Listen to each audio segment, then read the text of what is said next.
Welcome to the Storymakers Podcast, a place where curiosity and play meet to spark faith through the imagination. I'm your host, Mel, and I'll introduce you to new friends who will share hope for the kids and teens in your life, with a dose of encouragement for us grown-ups too. Let's get the party started. Hey, Storymakers, Mel here. I'm so excited to have you guys on the pod today because my friend Tanner Olson is here with us. Say hey, Tanner. We're so happy to have you. It's so good to be. I love what Storymakers does, and I'm so excited to be here with you all. So thanks for having me. Yay. Well, we're super pumped up and we've been fans. And honestly, I think I came to know you really, Tanner, through Instagram because I saw your work floating around in the algorithm, which is super happy. And so friends, I want you guys to know Tanner as well because he's got such a great story. So Tanner is a writer, a poet, a father, and you do all sorts of other things. But before we get the party started, Tanner, can you tell us a little bit about yourself? Where are you from? How did God capture your imagination? Yeah, I'm just a guy. I do a lot of stuff with words. I put a lot of words on the internet. I've released a bunch of books. I get to travel around the country, sharing stories, performing poetry, reading poetry, and just like hopefully bringing a little bit of hope to people through words. I've been doing this for 12 years now of the writing and putting things out online. And I think, that's really, I became a writer because of the words that I found throughout scripture, especially in the Psalms. This isn't going to shock you. I have a lot of feelings. And so when I was younger, reading through the Psalms, there was something about the way that the words not only made me feel, but also I felt seen as I read them. And I wanted to try to create out of that. Out of the security of being known, being seen, being loved, and then sharing that with other people in my own non-biblical words. I'm giving a talk this weekend, and we're going through a psalm, and the whole takeaway is that you are known, and that's so right. Yeah, look. All the feels is really caught up in those wisdom texts. And that's so amazing that you got caught up there. Now, Tanner, where do you all live? We live in Nashville, Tennessee, where all the words happen. Yeah. We've been there for a couple of years. I grew up in Florida. So that's why you're like, well, this is a little bit weird because I am a Florida man by heart. I lived there for the first 18 years of my life, went to college up in Wisconsin, lived in Texas, lived in Missouri. I've kind of been all over the place. Yeah, you're up in the middle. Yeah. That's amazing. Well, Tanner, I knew you about your poetry. I didn't know, so drum roll. I don't know if this is a surprise to any of you guys listening, but Tanner wrote a children's book, which is one of my favorite genres. And so how did you land up in children's writing? Yeah, well, like I said, I've been writing poetry and stories and essays and all these. I never planned on writing a children's book. Back in 2021, my wife and I, we were diagnosed with unexplained infertility. We really wanted to be parents. And then so when we received that news that wasn't really going to happen for us, grief entered our story. And there was a lot of hurt, heartbreak, a lot of asking God how and why, wondering why this was happening to us. And after we were done asking how and why, we kind of moved to a place where we began to ask God what was next. And I can't really explain it, but during that time we were led to adoption. And as we started the adoption paperwork, which, by the way, is quite a lot, paperwork, the background checks, all of the things that we were doing. Yeah, and it's expensive. It's not free. Yes, so you could buy my book. But as we were going through the process, I found myself just one morning, I sat down and I wrote a children's book. And I think it was kind of a way for me to work through the grief, a way to process the hurt, the uncertainty, the unwanted feelings. So writing a book about a little girl who begins to pray all by herself was a way that really reminded me that I also could pray during this hard, unwanted season. And, while we were walking through infertility and the adoption process, a lot of our friends were receiving the answers to the prayers that we were praying. And so as I was writing and as I was reflecting on all of this, I had to come back to what I knew to be true, was that God is a good father, and that he does know and he does care. But it is a hard thing. It is a hard thing to trust, and it is a hard thing to hope when life is not the way you want it to be, or it's going in the way you never thought it would go. And so writing this book was really a therapeutic reminder that God hears our prayers, that he knows better than I do, and that somehow, some way, he's working all things for good. Like something more is happening than I could see. And it was true. And now we went through the adoption process, and now we are parents too. And, he's, at the time this podcast releases, he'll be 2 years old. So it's absolutely crazy. His name is Judah. And I'm thrilled that I get to be a dad. That's amazing. Well, I think what's so cool about your book, I'm going to put it up because we also recording this. All the things I say to God is so cool. I go around and I speak to parents, and you often hear the fear of interpretation of what it is to be a parent, and the vulnerability that comes with that responsibility. And I think oftentimes grownups, we have so many questions. And when we have kids, that really just initiates a whole host of new questions that we might have for God and our Creator. But oftentimes I think we grownups have a hard time getting to that place and going into those spaces because we're not quite so sure about the character of God always. And we may not feel so sure that the darkness will be overcome by the light. And so, Tanner, like as you were going through this process, what were what were the scripture verses, or what were the things that came to you that really anchored you in who God is in the midst of the dark places? The TV show The Chosen? Yeah. You watched it? Okay. I don't know what your thoughts are about it. Let's just, some people are like, I don't love it. I don't like it at all. But while you were saying all that, like, that's kind of what came to mind for me. And I think the show really started, it was kind of being released as we were receiving this heartbreaking reality, in the uncertainty of, okay, what was going to happen next? We knew that we wanted to be parents. We just didn't know how that was going to happen. And as we're watching this show, I mean, my wife and I, like, I'm an easy crier. Like when it comes to holiday commercials, like, I don't know why, like I'm done for. So watching, you'd be best friends with my dad. Oh, I would love to be best friends with someone's dad. But I was watching this show, and just like the way that Jesus is portrayed, and then as we read through scripture as well, the tenderness, the invitation, like the certainty that he knows that everything is going to be okay. And yet he doesn't just tell you everything is going to be okay. He sits with you in the pain. But watching that show and kind of giving my mind a picture for what it could look like brought this sense of peace. And then as I would read through the Gospels, which is where I just find myself going again and again, like Jesus does the impossible thing, but he also does the thing that the people don't think he's going to do. And then that's the better way. As we were frustrated, as we were mourning, as we were weeping, as we were waiting, as we were hoping, I just kept thinking, okay, something more is happening than I can see. I am not forgotten. It was like reminding myself of all the things I know to be true, but easily forget when it's happening to me, or when you're living in the reality that you don't really want to have. And now looking back, like I wouldn't change a thing. Like I would go through it again and again. I would go through it longer if I had to, if that meant that I got to be Judah's dad. And I think, being now I get to be in the conversations with other parents, and it is a hard thing to be a parent. Y'all did not talk it up enough. Everyone was like, it's hard to be a parent. You got to talk about that louder. It is more than hard. More laments. Don't try to play it cool. And then people out there with more than one child. I don't know how people do it. We have shout out Flatleys. Oh my gosh.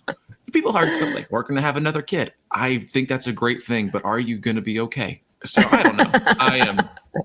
I guess God works all things for good. Yeah, no, it's a big process. And so I think that's why when I talk to parents, and that there's a lot of fear and trepidation. And I think especially when it comes to the salvation piece, because it means so much to us personally as believers. And so I think that there's a scary space. And I think that children's books are so good for this. And they're not just for kids, they're really for grownups more often than not. But they assure us and remind us that we don't have to be afraid. And I think art is also this like backdoor to the heart to help get to those places for us to see the indicators in the places like, well, where do I have those questions and where am I afraid? And so I will just say, you know, all the things I say to God, I think is really important book, because we are so full of fear and we forget all the time. We forget that we can return over and over and over again. That's why I love words too, because they remind us and they hit us in places that are so unexpected. One of the things I love about Tanner, you're a poet. I also love that they're short form and digestible in a way, and they really like get after it. So Tanner, tell us a little bit about like how you came into poetry. Like I said earlier, I have a lot of feelings. So when I was in middle school, like I loved two things. I loved basketball and I loved punk rock music. And I only grew to be 5'10", so I didn't really have a career in basketball. And unfortunately, I am a terrible singer and I don't understand music really at all. My brain just doesn't comprehend it. But I love the way that words make us feel, how they can move us and heal us and shake us and do all these different things for us. And so I'd be listening to these, you know, punk rock bands like Blink-182 and Jimmy Eat World and Newfound Glory and Yellow Card. And they were like kind of very similar to what the Psalms did, is they put into words how I felt, but more in this modern sense. And so I was like, well, I'll be in a punk rock band. So in middle school and high school, I started writing lyrics. And then when I would open my mouth to sing them, it was not good at all. So I didn't pursue music. But then I just kept writing words. There was something therapeutic about taking the thoughts, the feelings, what was happening inside my heart and mind, and then seeing it on a piece of paper. And then the crazy thing happened is when I would share that with other people, they would look at me and they would say something like, hey, that's how I feel. Like you put into words how I feel. And so that was kind of this encouragement to keep going, to keep writing, to keep trying to find words that would reach people in a new and unique kind of way. And so that just turned into a career of being a spoken word poet, which I've been doing it for 12 years now. And I still can't believe that this is the job that I get to do, where I get to travel around the country and share poetry and tell stories and make jokes and cry in public. So it's just a gift. You know, I'm excited about it. Well, it is so healing for people. And oftentimes I think we don't have words, or when I think art has that ability to do that, it cuts to the chase and it gets to a place of vulnerability that you didn't see coming. And I think Jesus does this in his parables. There are all sorts of plot twists and fun ways in which, they're interesting and are creative ways to get a big idea to us in a way that isn't digestible if we were just didactic or very direct. And so words are so surprising for people, and the way they hit them can, you know, have all sorts of different take on a life of its own. When I think about poetry, I think about like Jean-Michel Basquiat, you know, just like a few words like tossed up in the midst of something. And how do like three different words have such power? You know, it's so incredible and curious to me. Just and kids, you know, that's the first thing that they're looking to communicate. And when we're engaging with them, it's like, what are the first words spoken to our kids, and how do we engage with them in that way? So Tanner, now that you're a dad, how are you thinking about words differently than you were before? Oh, I am so careful with what I say, really with what I don't say. More so, I'm more so careful of like what I don't say, of like in moments of like when I am tired or when I am frustrated or when the day is not going the way that the day I would want it to go. I have to be very careful with what I hold back from saying, or the way that I say things. And then I focus on what is the thing that my son needs to hear from his father. And a lot of the times it is, I say things to Judah, and a lot of it I feel is like what God says to us. You know, I wrote an Instagram post a while ago. It's like the things that I say to God that I think God also says to us, or the things I say to my child that I think God says to us. And a lot of it is like, I'm here with you. I love you. Don't do that. Maybe let's make a different choice. Yeah. Like, it's just like, let's slow down and rest. And so I'm very, as somebody who works with words, I'm very cautious and careful about the words that I want to share with my son. I want him to hear and to know that he is loved and that he is safe and that he is loved, not just by his mom and his dad, but by the God of the universe as well. And so to kind of help those stories collide, and for him to see that he is living inside of a much bigger story, that he is known, that he is loved. At the kind of the way I felt when I read through the Psalms is when I sit down and talk with him, I want to reflect that same truth, that same heartbeat. Because the last thing I would want for him is to feel like he's not invited, to feel like he's not welcomed, to for him to feel like he doesn't have a place, because he does. One of our favorite books that we're reading right now is a book by Sally Lloyd Jones, and it's the book Known. Oh, it's so good. Yeah. And it's so good because our son is Black. And so the main character in the book is Black, and it's this little boy. And it just talks about how he is known by God, how God loves him. He knows his thoughts. He knows when he put his shoes on and when he went outside. And it's like, because he knows you are known. And that's really, that's what I really want for our son to grow up knowing and then live into it as adult, is that, like, the world is a hard and heavy place full of things we do not want it to be. And yet you are known. Like, you may not get into this college. You may not get this job, but like, you are known by God and you are loved. Or, it's just hard to be a human being. Yeah. It's just so hard to be a human. I think that's a really important takeaway, because I think oftentimes we think as parents, what we communicate and share has to be much bigger and more complex than what that is. I think it can be as clear and simple as what you just described. Because if our kids walk away from our households feeling known by their creator and feeling that they have a place, part of the collective of saints, then what more could we want? I think we get sort of tied up in a place of maybe theological reform or certain behavior modification or a certain lifestyle path. And if only we teach them the way in this specific didactic way, then the outcome is going to be what we hope it will be. And that's just not how life works. It didn't work. That's not how our own personal experience is. And so for all the grownups out there who are, maybe you feel tied up in that kind of a way, like, what do I do in a didactic way? It's like, well, I think it's much simpler than that. Roald Dahl always used to say, like, grow down.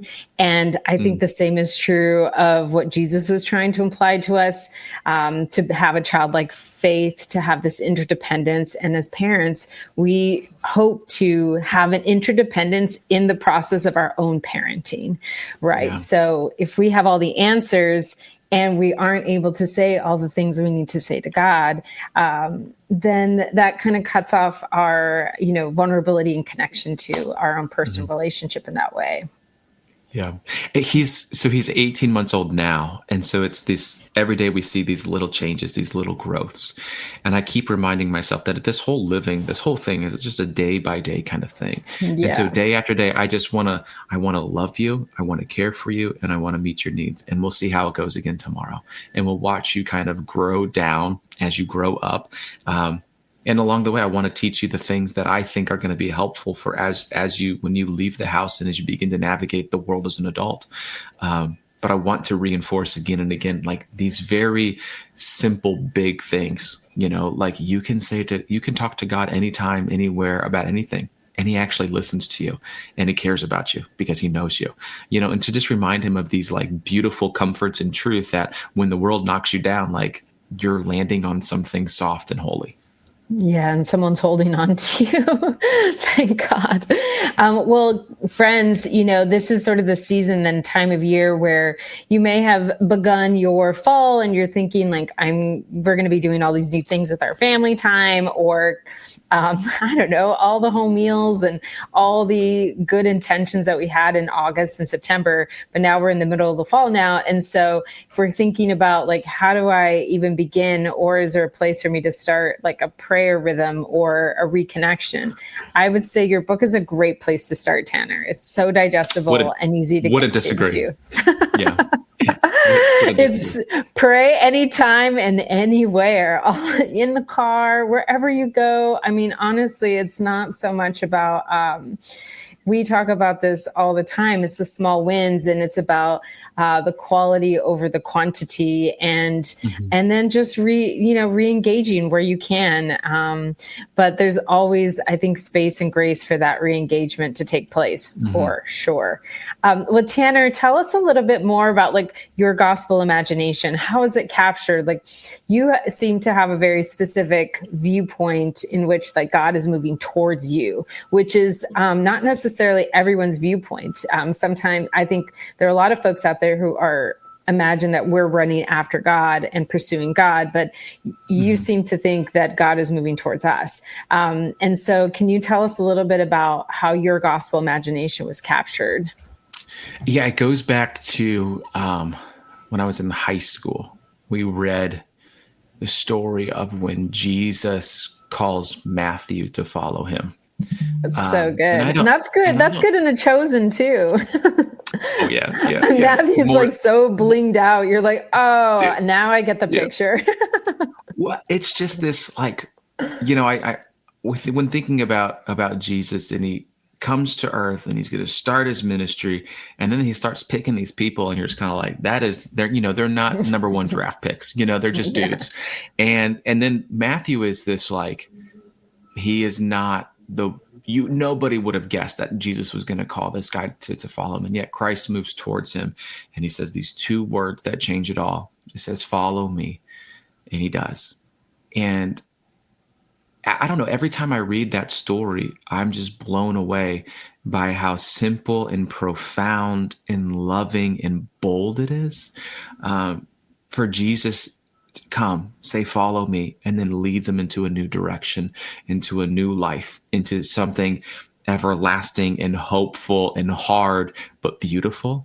And I read myself into that story, whether I'm allowed to or not. But I see Jesus moving towards me and say, hey, follow me, buddy. And this is the direction that we're going. And I think he doesn't tell Matthew to stop doing all the things that you're doing, but he just shows him a new way to be himself in with and under Christ. And so I don't know, that's kind of one of the reasons why I'm still writing books and still creating, because I think this is the thing that I was created to do, but now I get to do it with the creator, which that said, it's super Christian cheesy. I apologize for that, but like, that's kind of how I view it all. It's I get to create with the one it's our image bearing nature, right? I think that kind of gets dropped off at some, as I don't know, it's not a focal point oftentimes in our Christian walk or expression, or when we're talking about discipleship, oftentimes, or being formed, we oftentimes forget like the really beautiful image bearing nature piece of it, where creativity comes into play. So yeah.